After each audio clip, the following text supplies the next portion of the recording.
Perhaps no other century in human existence experienced the terrible and remarkable contrasts of the 20th century. The century was heroic and tragic, progressive and reactionary, forward-looking and frighteningly regressive. A century of contradiction, confusion, and massive change. But the nature of human beings had not changed, and it is that basic nature more than anything else which is the determining catalyst of human history, certainly the history of the 20th century. Faith and Fate will focus on how all these events and occurrences impacted on one specific group of people. A people whose survival has defied the ravages and challenges not only of this century, but of the over 40 centuries that have led up to it. Faith and Fate, the story of the Jewish people in the 20th century. Episode 1, The Dawn of the Century, 1900 to 1910. Jewish history has been going on for a very long time. Almost 4,000 years since Abraham, the first Jew, and over 3,300 years since we stood at Sinai and received the Ten Commandments and the Torah. Jewish history is a continuum, and it should be viewed in that context. To begin to understand any century of our history, we have to see the big picture. We have to see ourselves in an overview. Who are we? What is a Jew? What is our destiny? How and why have we survived until today? To follow the path of the Jews in the 20th century is to watch history's giant pendulum swing back and forth. At times it's visible, at times it's not. We are proud to be called the people of the book. We are a holy nation rooted in our past. The past is directly connected to our present, and both the past and the present, whether we understand it or not, will in one way or another impact on our future.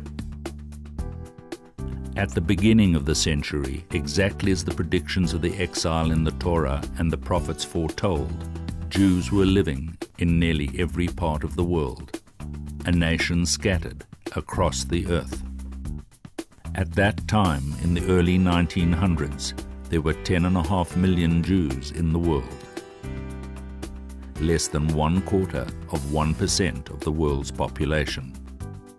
The majority of them, 7.5 million, lived in Russia and Eastern Europe. 1 million were in North America. 500,000 in Germany. 200,000 in England.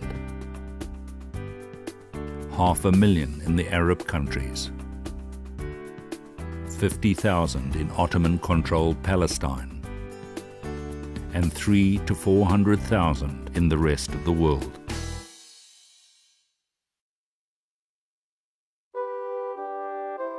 The beginning of the 20th century was a time of empires, colonial expansionism, and imperial rule.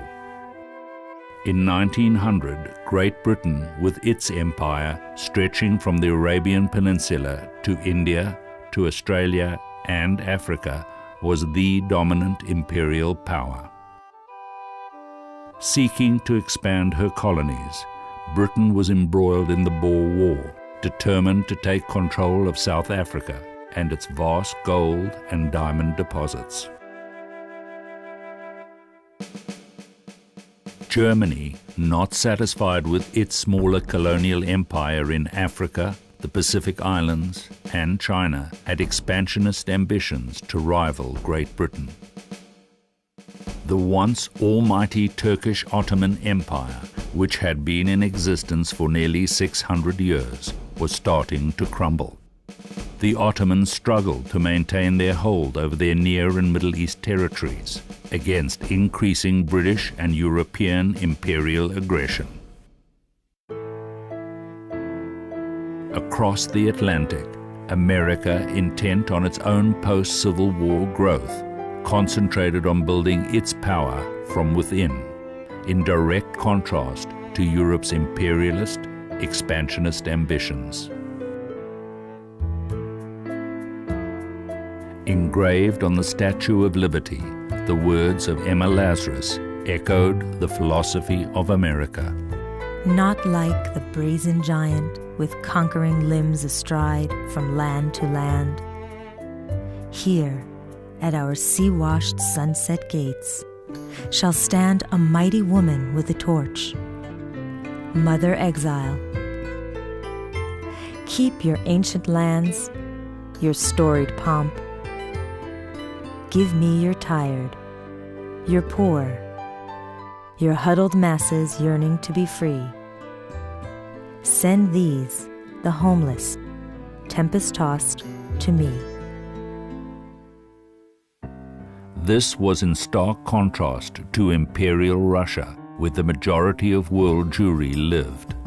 There the Tsar reigned supreme, and the ruling class lived an elitist, privileged life, while most of Russia's masses, including Jews, lived a life of abject poverty. In 1905, there was a war between Russia and Japan. The Russians unexpectedly suffered a decisive defeat at the hands of the Japanese, which weakened Russia even further internally. And at the same time, there was a revolt within the Russian Empire against the Tsar. And there was a march in St. Petersburg on the palace of the Tsar, demanding what by today's standards would be modest demands to improve the lot of the workers and the peasants. Peasants were, of course, the vast majority of the population living in awful, awful, indescribable conditions. The Tsar's reaction to this march was to have his troops fire on the demonstrators. This sparked the masses of Russia, led by the revolutionary anarchists, socialists, and communists, many of them Jews, to demonstrate and go on strike. The army was unable to control the rampaging mobs, and the country spun out of control. The Tsar agreed to create a parliamentary body to represent the Russian people, the Duma. But it was too little, too late. By December, full-scale revolution broke out, and after much fighting, the Tsar's forces finally gained the upper hand. Throughout Russia, thousands died, and other thousands were exiled to Siberia. A year after its formation, the Duma was temporarily suspended by the Tsar. The 1905 revolution had failed to solve any of Russia's outstanding problems. A scapegoat for all these military and governmental disasters had to be found to divert the wrath of the masses away from the Tsar and his cruel, inept government ministers. The most convenient scapegoat was the Jews. In 1905 and 1906, numerous pogroms broke out all over Russia. The Tsarist authorities did little to stop them, letting the population riot for several days before stepping in to prevent them turning against the government. Anti-Semitic posters and pamphlets did not help the situation. Records reveal that in 1905, mainly in a 4-day period between October the 31st and November the 3rd, there were 639 pogroms in Russia. 36,773 families were affected. The pogroms, a word that means riot in Russian, have a long, tragic history. There are pogroms beginning in the middle of the 19th century. They reach a peak in 1881-82, again in 1903 in Kishinev. In Kishinev, in western Russia, 50,000 innocent Jews were attacked and 49 killed, 86 others maimed, and several hundred injured. more than 1,500 shops and houses were destroyed or plundered. The world was shocked. At the request of the American Jewish community, President Theodore Roosevelt forwarded a petition of protest to the Russian government, which they refused to accept. These pogroms had a tremendous long-run effect. First of all, a demographic one. It killed off not only Jews, but their potential children. Women were routinely raped. Many people were driven out of their senses. A second effect, in addition to depressing the size of the Jewish population, was that it stimulated yet another wave of emigration. We've got to get out of here. This is untenable.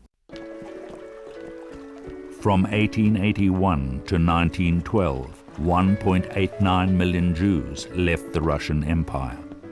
It was almost 40% of the Jewish population.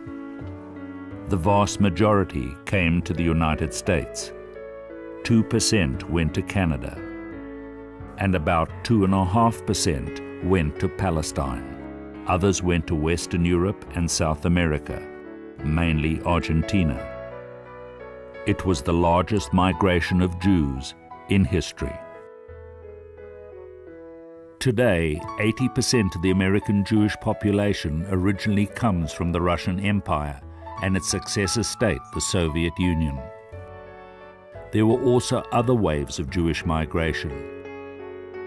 Jews, mainly from England and later from Lithuania, lured by the discovery of diamonds, then gold, emigrated to South Africa. Jews also went to places as far away as Australia and South America. They were all motivated by one thing: a search for a better life. Looking back from our position of affluence in the 21st century, especially in America and the Western world, it is virtually impossible to comprehend how difficult life was at that time, especially for the Jews in Eastern Europe. In contrast, the Jews of Western Europe were living a life of relative security, affluence, and social acceptance compared to their impoverished brethren in Eastern Europe, especially Russia. I'm afraid that younger generation of American Jews, in a very short period of time, have forgotten that as recently as their grandparents' generation, the vast majority of Jews, perhaps 95%, were living in what we would call dire poverty.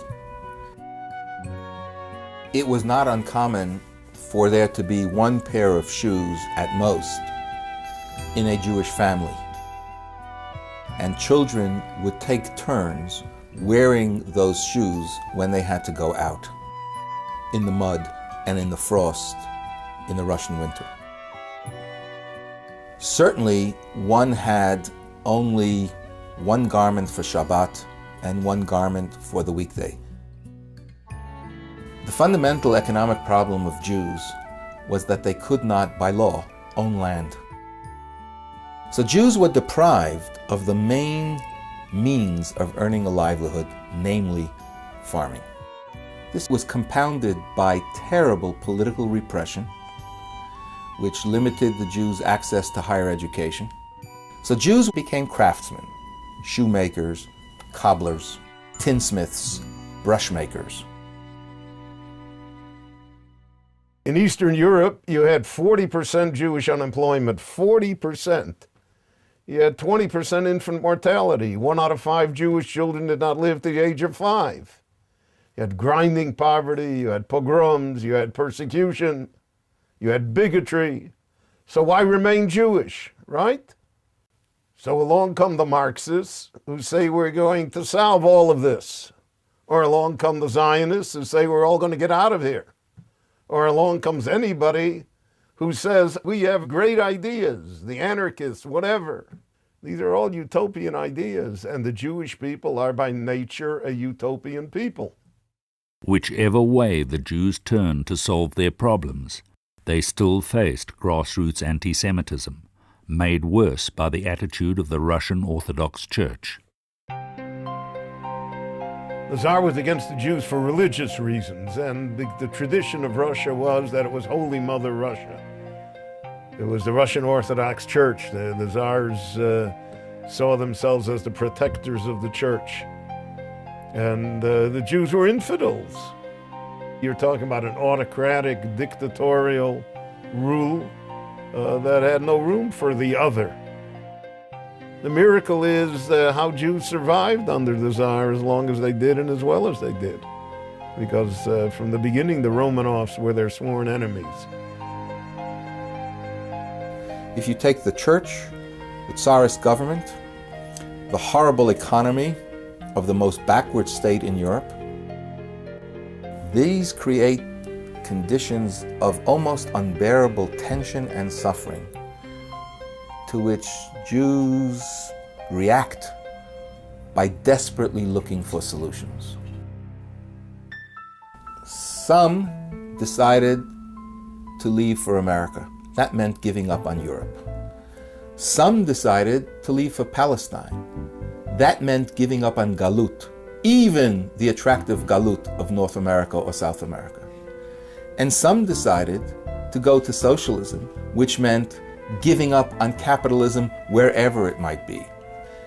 And yet, still others decided to retreat within themselves, to remain within the traditional, the spiritual and psychological walls of the ghetto and await the coming of the Messiah.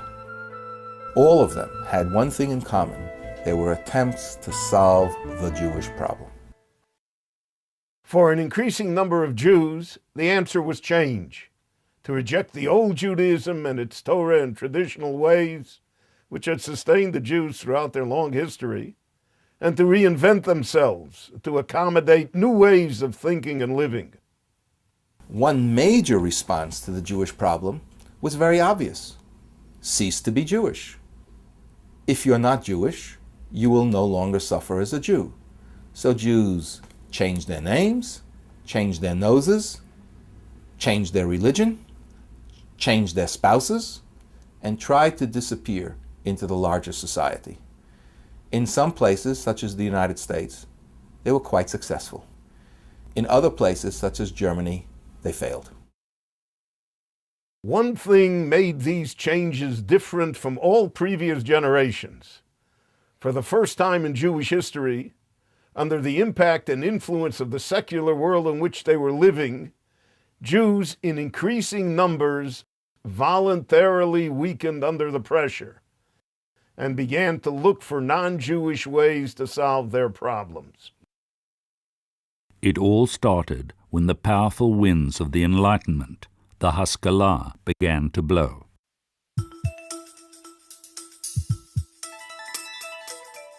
Haskalah was the cultural shift towards modern secularism and away from traditional Torah Judaism. It began in the 18th century in England.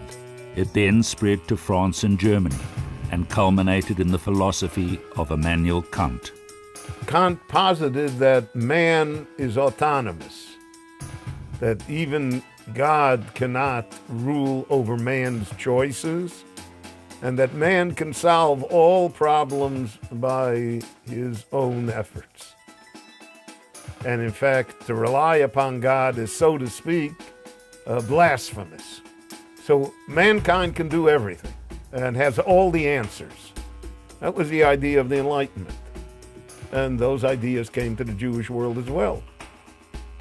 This conflict over Jewish identity and the Jewish soul, with forces for and against religion and belief in God, has had a direct impact on Jewish history.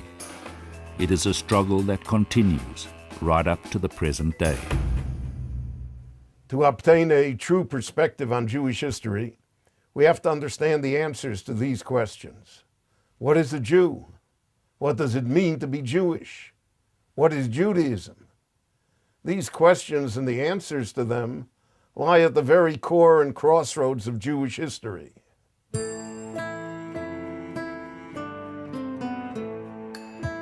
Judaism believes there is one Almighty God, and at Mount Sinai the Jewish people received and accepted an eternal and unchangeable divine mandate the Torah.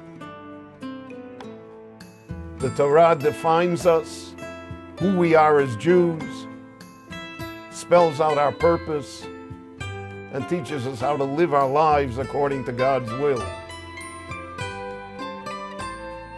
To a major degree, what has defined Jewish history is the reaction of Jews to this divine mandate and their struggle with it. Traditional Jews accept it. Reformists attempt to redefine it, and rejectionists abandon it. Now, whether or not we understand it or believe it even, God made an eternal covenant with the Jewish people. A promise that despite all of the trials and tribulations that have occurred throughout Jewish history, He will never abandon us, and that there always will be a Jewish destiny and a meaningful Jewish future. God has kept this promise. We are here, despite everything that has happened to us. The amazing fact is that we are still here.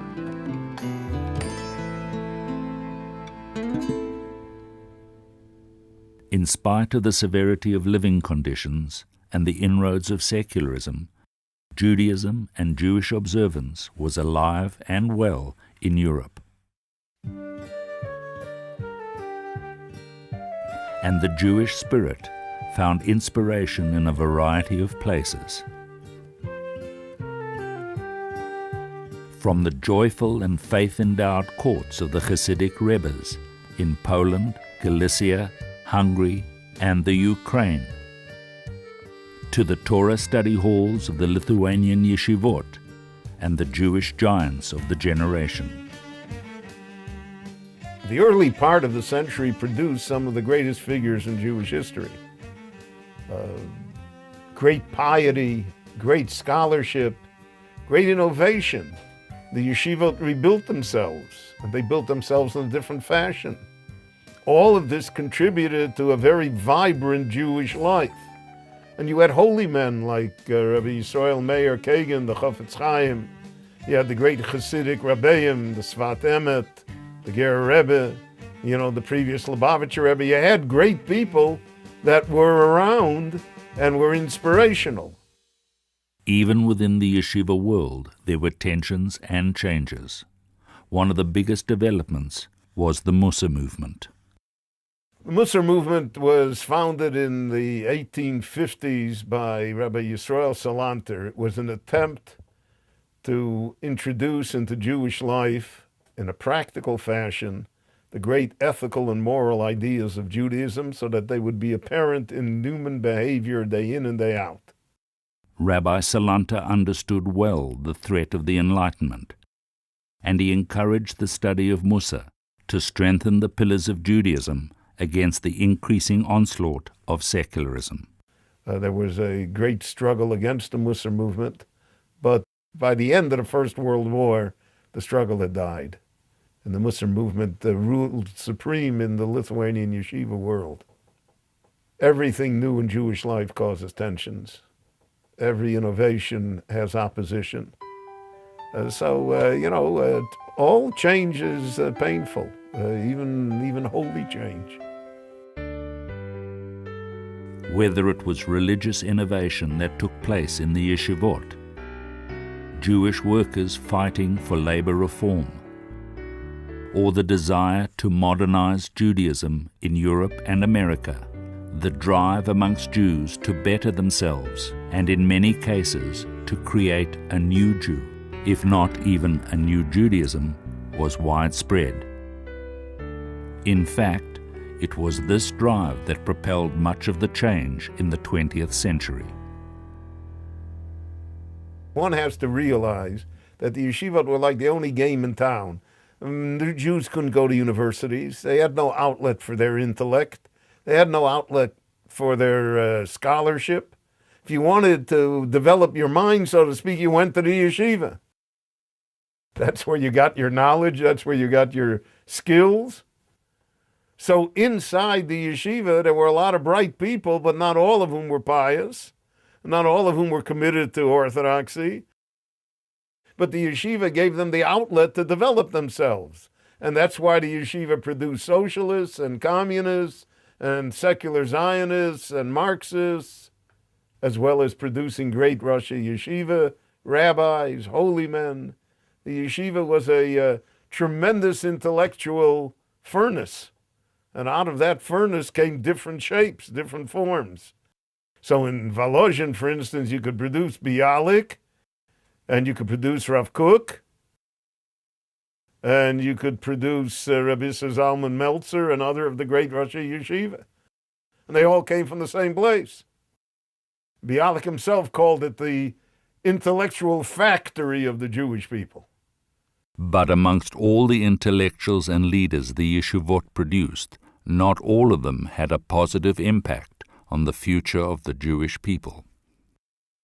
One student, Semyon de Manstein, who had studied at the Telz, Lubavitch, and Slobodka yeshivas, and received rabbinic ordination from one of the greatest rabbis of the time, became a Bolshevik well before the revolution. He was eventually appointed the first commissar for Jewish affairs in the Soviet government. In the Politburo of Lenin and the original communist group, there were many Jews, and yet they destroyed the Jewish people. So it's ironic at best.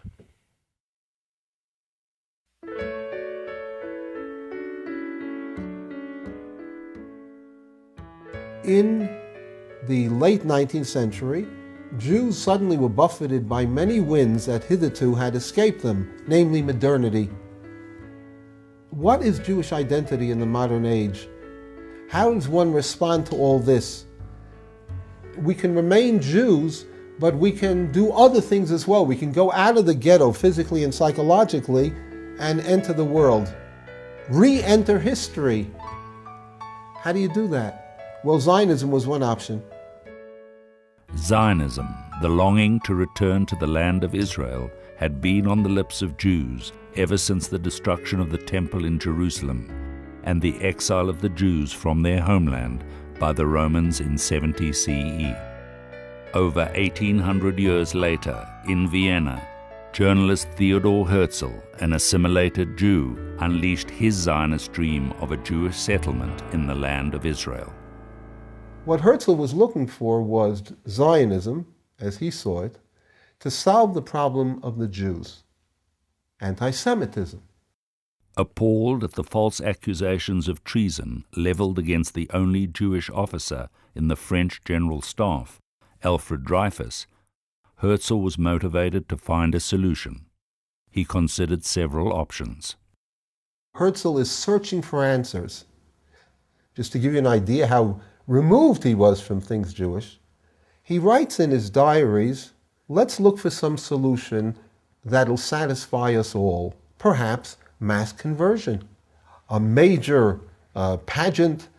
The Jews, the prominent Jews, will march up to the major cathedral in Vienna and baptize. No Jews, no anti-Semitism. He quickly dismissed that. Ultimately, Herzl focused his efforts on creating a homeland for the Jews and started a chain of events that continues to this day. Zionism says we want to be like other peoples. There's a naivete to it, of course, that once we have our normal state, we can live, quote, normal lives, then anti-Semitism disappears. Herzl tirelessly navigated the political wills and interests of the Jewish leaders, secular and religious, which opposed him. He traveled the world in an effort to enlist the agreement of the great powers in achieving his Zionist goal. In London, concerned with the large wave of Jewish immigration to England, a royal commission of the British Parliament assured him that England would favour a Jewish colony, not in the Holy Land, but in East African Uganda. When the Sixth Zionist Congress convened in Basel in August 1903, the Uganda proposal, supported by Herzl, was the dominant issue. It provoked a firestorm of protest, led mainly by the Eastern European Zionist leaders, Chaim Weizmann and Menachem Yushchiskin. By 1904, it was apparent that Zionism stood for the Jewish people's return to the land of Israel and no place else. Still, other Zionists brought their own visions to bear. Asher Ginsburg and his cultural Zionism, Aharon David Gordon and his belief in the holiness of the physical labor movement, and Joseph Berdichevsky with his negation of the exile and rejection of past Jewish tradition. Eventually, Chaim Weizmann, who was to become the first president of the State of Israel, and Nachum Sokolow led the Zionist movement. Herzl rallied the masses of Eastern Europe, who obviously were facing traditional anti-Semitism. He got short shrift, unfortunately, from the Jews of Western Europe. Their whole lifestyle was predicated on acceptance within Berlin, Paris, London. The famous slogan of the reformers, "Berlin is our Zion." They were very assimilated, some intermarried, of course. Western Jewry, which had been living in these countries for generations and had received the vote, were wedded to a good lifestyle where they would be accepted, where their loyalty would not be challenged, and they could practice privately whatever Judaism they wished. Zionism was a direct challenge to the idea of acculturation of assimilation. It wasn't only Western Jewry that was opposed to Zionism. Most of the traditional religious Jewish world opposed it, but for different reasons.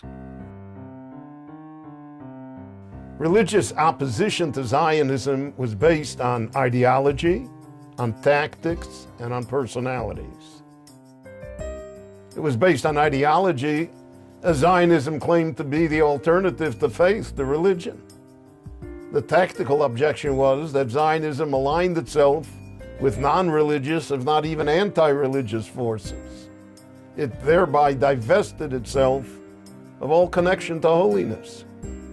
And finally, personalities. Many Jews found it hard to believe that people who were assimilated, intermarried, who had no background in Judaism whatsoever, would somehow be the ones to lead the Jewish people to greatness. There were Orthodox leaders that went against the mainstream and supported religious Zionism.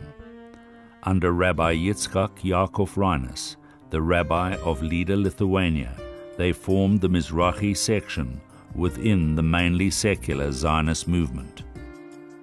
Mizrach, facing east, is that movement wherein Reines's view, one confuse religion and nationalism and create here an institution or an ongoing operation which would bring Jews closer to Torah life. The contrary position, taken by most Orthodox rabbis, was that the Zionists were violating the idea that only God could return the Jews to their holy land. Wait for the Messiah, he will deliver you. The Zionists said, we are not only a religious group, we are a nation. Jews are a people.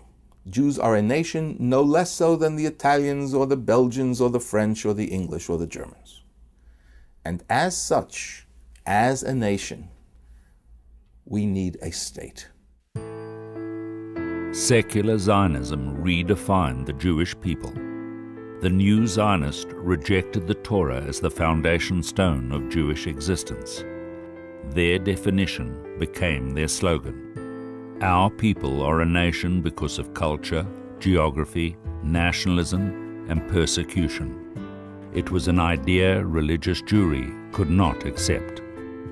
See, if you take a long view of the Jewish people, you realize that the glue that held us together and that enabled us to survive till today was the fact that we were loyal to Torah and loyal to tradition. And that really is what helped create the State of Israel. Without it, it could never have been created. Now comes a new idea that none of this is necessary. So if you look at it in the view of a long-term history, it's absolutely suicidal to say these things. Because the only thing that worked for us is what you want to discard now. That makes no sense at all. This belief was also firmly held by the old Yeshuv, the religious Jews who had settled in Palestine in the late 1800s. The word Yishuv means settlement. We understand that to mean the Jews living in Eretz Israel. We must distinguish between the religious Yishuv, so-called the old Yishuv, as well as the new Yishuv, vibrant, young, committed ideologically to Zionism. The secular New Yeshuv began with the first Aliyah in 1882 of a group of idealistic university students from the Lovers of Zion movement. The second Aliyah, from 1904 to 1914, set the pattern for ongoing Zionist immigration, mainly from Eastern Europe. However well-intentioned the efforts of the New Yeshuv were, the old Yeshuv, dedicated to the divine prophecies of Jewish destiny and purpose in the Holy Land, rejected the solely secular nationalist ideals of the new Zionists. Unlike the Zionist immigrants, they refused to adopt Hebrew as the spoken language and reserved it as the holy tongue for prayer and Torah. By 1914, there were close to 85,000 Jews living in Palestine. Since the exile, there had always been a small remnant of Jews living in the Holy Land, mainly in Jerusalem. With the religious and Zionist immigrations in the late 1800s and early 1900s, it was the first time Jews in any significant numbers had returned to Zion, their homeland, in almost 2,000 years. During these tumultuous times, there was another group of Jews with a totally different life experience. They lived around the Mediterranean basin under Muslim rule, in the Ottoman Empire, North Africa, and the Middle East. The Sephardim.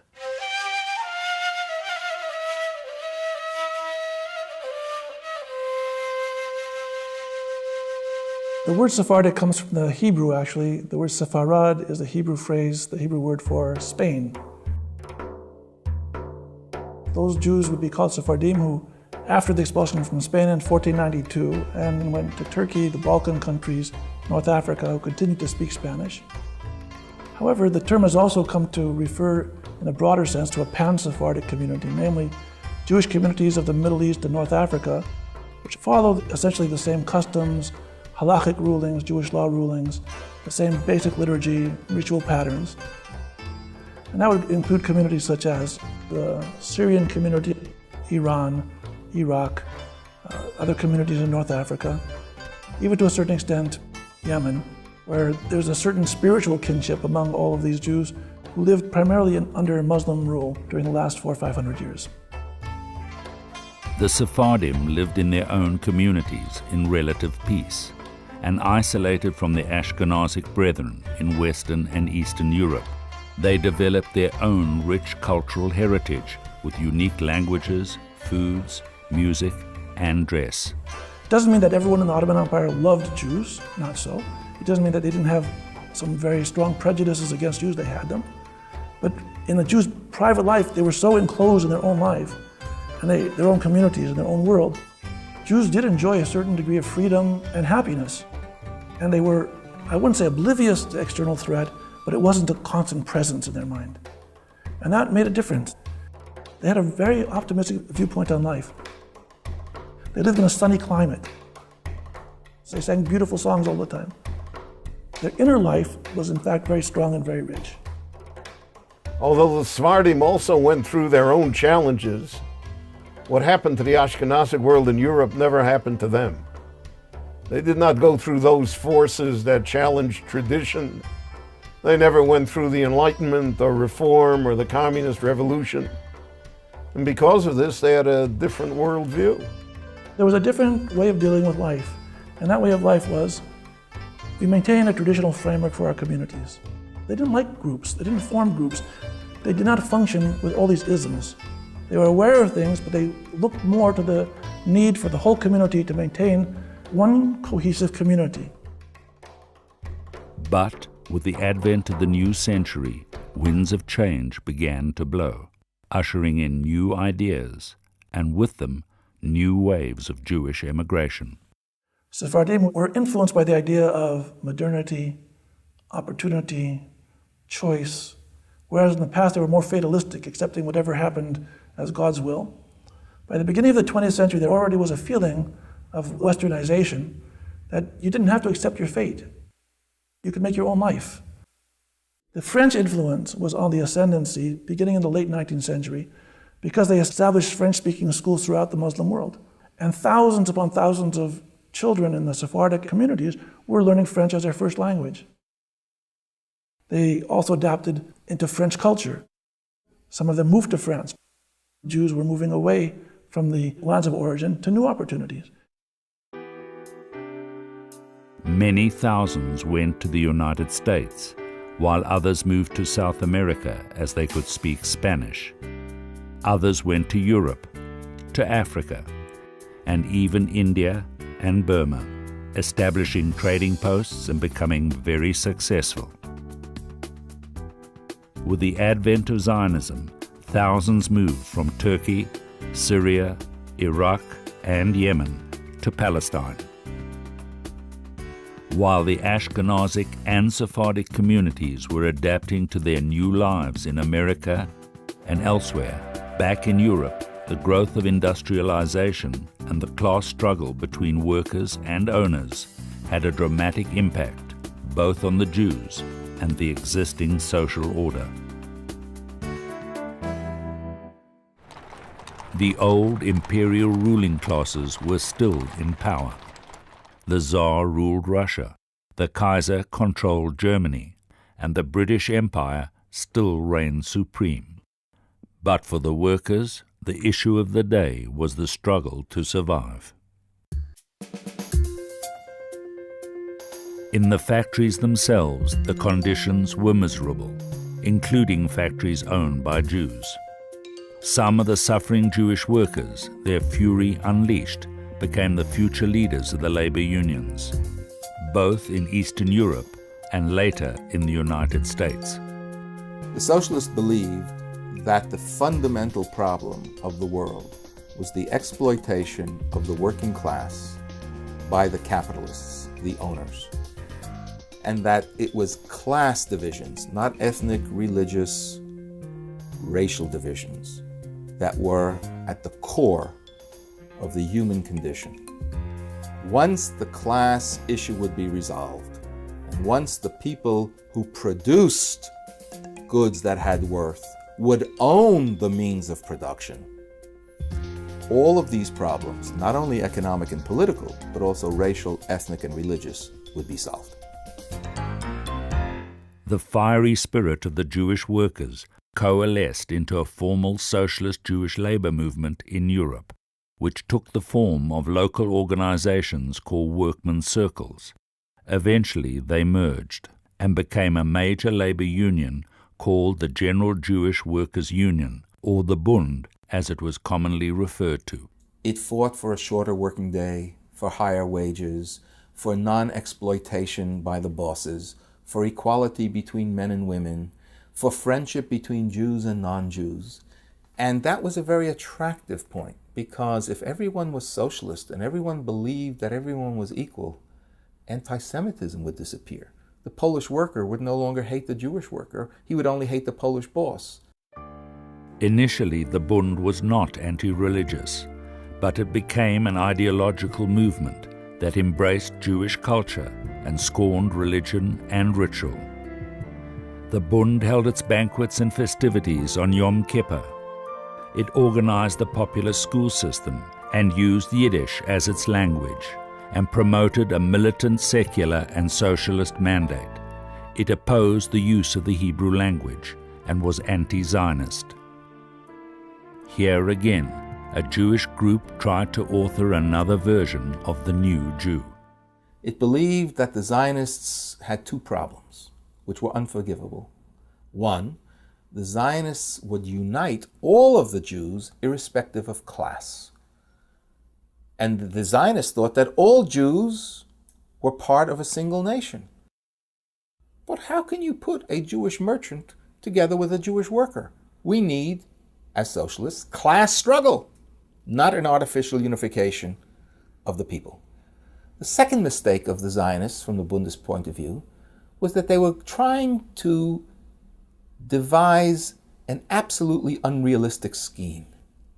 Does one really think that millions of East European Jews would pick up and go to some God-forsaken backwater of the Ottoman Empire somewhere far off in the Middle East?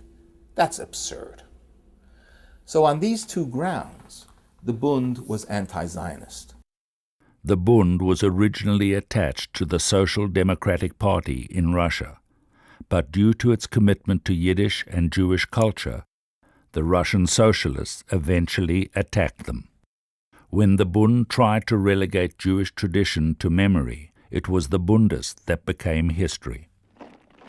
When the Bolsheviks came to power in Russia in 1917, and then later in Poland in 1939, almost all of the leaders of the Bund were eliminated, and the organization was crushed.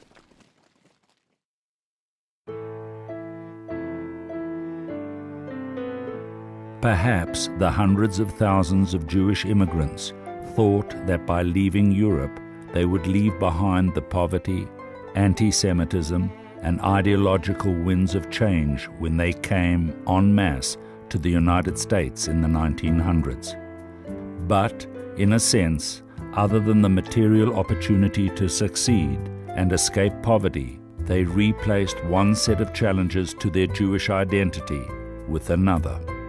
When Jews came to America in the early 20th century, there were two options open to them. Do you lose your faith? Do you throw it away? Or do you hold on and you say, they can take everything away from me, but they can't take away my faith? The other option was melting pot. Namely, you come to America and you melt down and become a cookie cutter American like everybody else. That melting pot is the public school. Melting pot is the settlement house. Melting pot is the ideology of America. The challenges of Jewish immigrants coming to America are employment, language, a different social structure, and a completely new society. And the entire ethos of America was to make everybody American. And to become American, you have to become less Jewish. That's what they believed. There were those who, of course, simply rejected Torah. They came from Europe, and the stories of the people who threw their tefillin overboard and things like that. And yet, when you read what was going on at that time, you realize that the vast majority did not want to let go, but let it go little by little, piece by piece. And the first thing to go was Shabbos. The metaphor I would use is that the tefillin are not thrown overboard, and when they arrive and they live in their tenements on the Lower East Side or other such neighborhoods, the tefillin start on the top of the bureau, and over the course of the years, the tefillin slowly but surely move down to the bottom of the drawer as work considerations, social considerations take precedence over religious observance. There were several factors that conspired to sever the ties between traditional Jewish life and the new immigrant Jewish family. At the core was the difficulty of being able to find a job that would not necessitate violating the Sabbath, the difficulty of procuring kosher food, the continued use of Yiddish for teaching and sermons, and most significantly, the lack of an educational system for the young generation that would make Judaism appealing and relevant.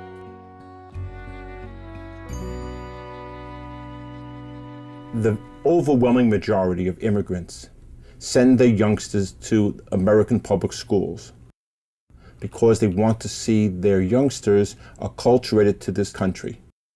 But when they go to the public schools, in addition to learning the 3 R's, reading, writing, and arithmetic, they also learn a very important D, disrespect for their parents' culture.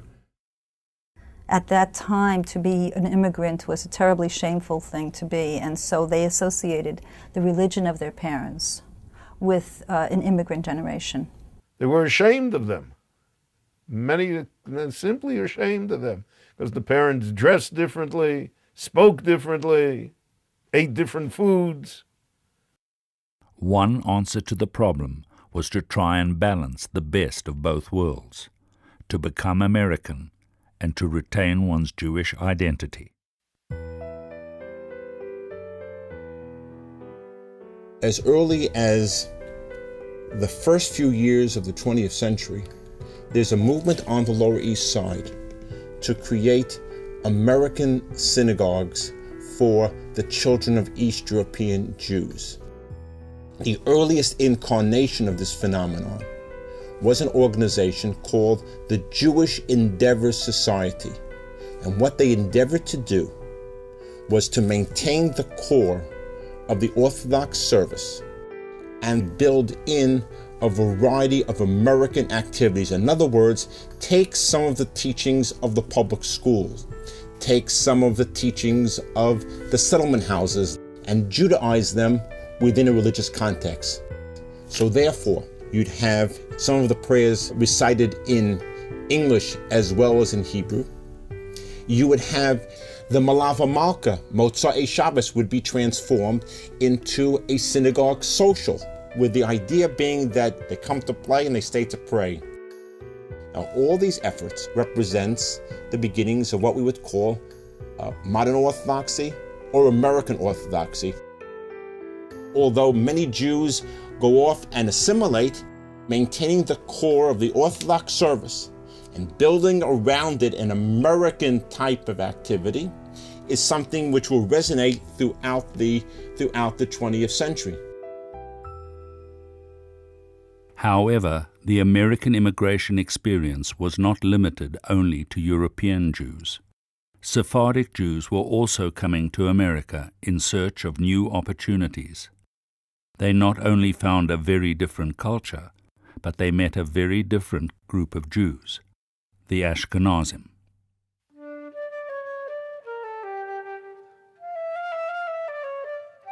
The first meetings created very often cultural clashes.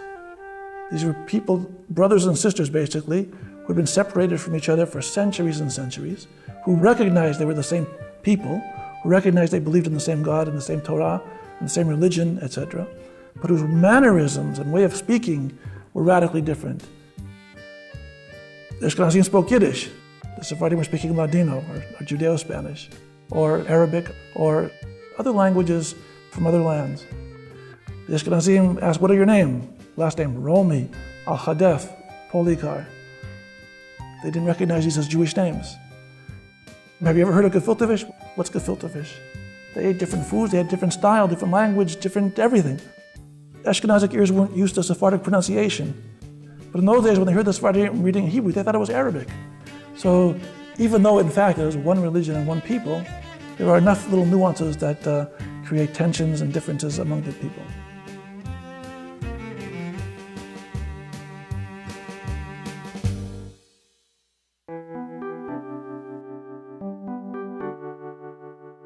Despite the problems, Jews, especially from the earlier German immigration, mainly to New York in the late 1800s, were beginning to succeed in America. In 1906, President Theodore Roosevelt named Oscar S. Strauss Secretary of Commerce and Labor. He was the first Jew named to a cabinet position and was known for his opposition to exclusionist immigration policies. German Jews were particularly successful in banking and commerce. Marcus Goldman founded Goldman Sachs and Company. Henry, Emanuel, and Mayer Lehman, Lehman Brothers. Abraham Kuhn and Solomon Loeb, Kuhn, Loeb and Company. Jacob Schiff, an investment banker, became the leading Jewish philanthropist. And Charles Bloomingdale, who started Bloomingdale's. In contrast to the assimilated German Jews, the new wave of immigrants, mainly religious Jews from the impoverished shtetls of Eastern Europe, as well as the enlightened secular Jews with their socialist ideas, encountered challenges in America's democratic, capitalist society. The Bund, Jewish socialists, come to America, and they have the same problem as do transplanted East European rabbis. Namely, how do you perpetuate an ideology or a theology which has great popularity in Europe and in America, which offers a very different set of values? For the religious, even though there was freedom of religion in America, there was the challenge of assimilation. For the socialists, their atheist, anti-capitalist views were seen as un-American. While the religious immigrants from the shtetl remained moored on the shores of tradition, they watched helpless as the powerful current of American culture quickly swept their children and grandchildren downstream. In this seemingly inhospitable environment, there were Jews who would not give up on Torah study and observance. A small school started in 1896, Eitz Chaim, would eventually become the parent of today's Yeshiva University. In 1904, Yeshiva Chaim Berlin was formed in Brooklyn, New York. Though Eitz Chaim and Chaim Berlin became the pioneers of what later would become the religious day school movement, the fruits of their efforts would not manifest for almost 50 years. And although a number of great, well-respected European rabbis came to America in the early 20th century, the assimilation of the younger generation rendered them almost irrelevant. In 1902, Rabbi Jacob Joseph, the first and only chief rabbi of New York, died of a broken heart in reduced circumstances after struggling valiantly to stem the tide. While these Orthodox rabbis maintained a purely survivalist position, other structures and organizations arose to try and meet the needs of the new immigrants. It was against this backdrop that many American Jews would seek to redefine their Judaism. Reform Judaism, which had begun in Germany in the 19th century and decades later established itself in America, followed its mandate of reforming Judaism. By then, it had already eliminated many basic tenets of traditional observance. Sabbath services were held on Sunday. Hebrew was erased from prayer, as was any mention of the land of Israel. The difference, or one of the differences between Reform and Orthodoxy, is that Reform denied the divinity of the biblical text and accepted those parts as guides to behavior and to thought which it found attractive, the moral and the ethical. Those parts which people deemed to be irrelevant or even obnoxious, such as the laws of kashrut, which would prevent them from social intercourse with many of their neighbors, their non-Jewish neighbors. These were not of divine origin. These were part of ancient Near Eastern superstitious beliefs which in a modern and progressive society could be abandoned. And though these innovations did not appeal to most immigrants from Eastern Europe, they did appeal to many of their children and grandchildren. Reform became a symbol of acceptance into modern American society, upward social mobility, and a way of keeping their Jewish identity. The first communal institutions, the New York Jewish Federation, controlled by Reform Jews, originally from Germany, and the Hebrew Immigrant Aid Society, founded in 1881 by Russian immigrants, while doing significant work in helping the new arrivals, put pressure on them to compromise their religious observance in order to help them integrate into an American society. The irony of history tells us that those who tried to modernize Jewish identity and practice in order to ensure Jewish survival and vitality, in fact, contributed to a far different outcome 100 years later. since traditional Eastern European orthodoxy still had many hurdles to leap in America, and reform did not attract most immigrants, a vacuum appeared. A new, more modern, English-oriented yet halachically Torah-correct synagogue service emerged. Called Young Israel, it became a positive influence and saved many families who wanted to remain religious.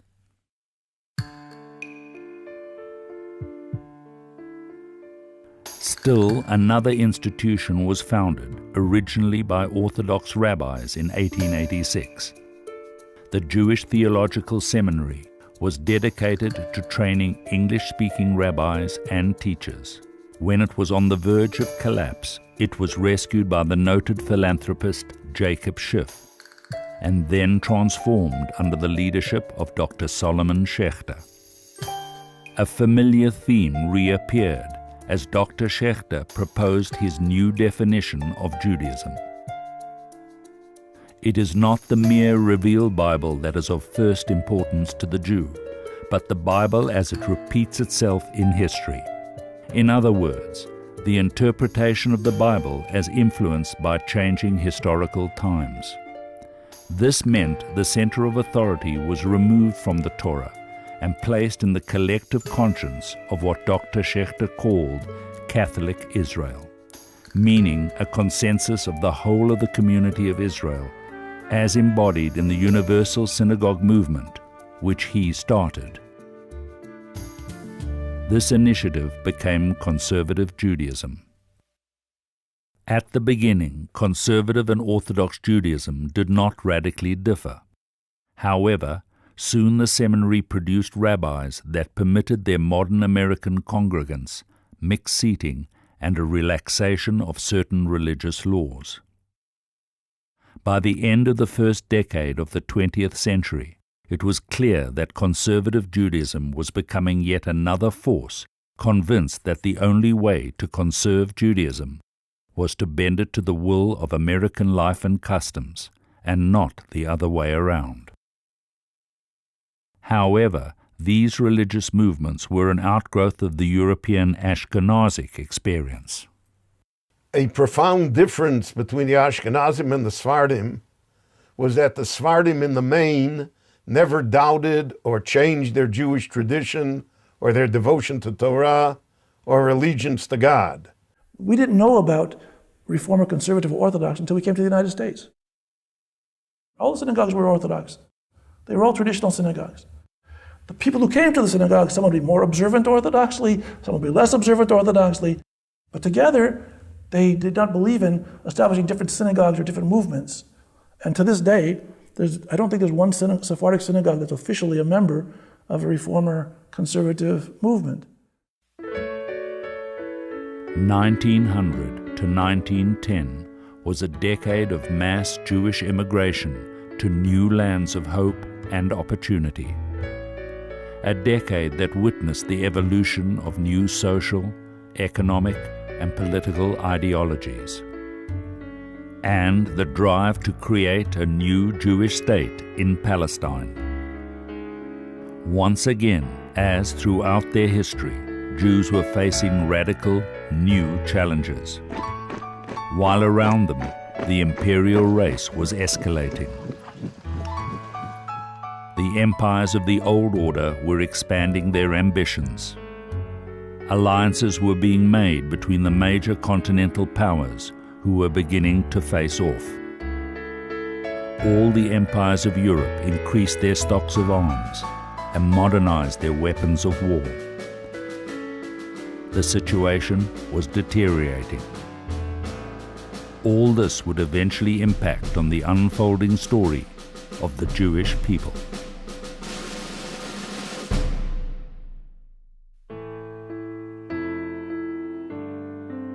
For Jews, there would now be two worlds of change to confront in the coming decade. First, the large cataclysmic changes wrought by World War I and the Communist Revolution of 1917. And second, the continued fierce desire of Jews in Europe, America, and the rest of the world to recast their Jewish identity as they struggled somehow to determine how they would fit in socially, economically, and religiously. How difficult and how devastating, especially for European Jewry, the Great War and the Russian Revolution would be, no one could have ever imagined.